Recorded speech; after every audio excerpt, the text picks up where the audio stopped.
ข้ามโค้งเนาะค่ะครับหกกับเจ็ดแม่หกเจ็ดหกหกกับเจ็ดวิ่งหกกับเจ็ดครับถึงหกศูนย์หกถึงเจ็ด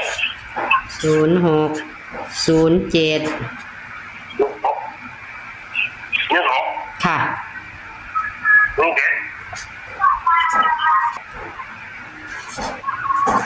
สองหกสองหกเจ็ดสองเจ็ดมีหกคู่เป็นบ่ค่ะ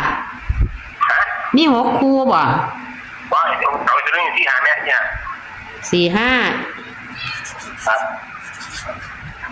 อัดตัวเอาแปดถึงหก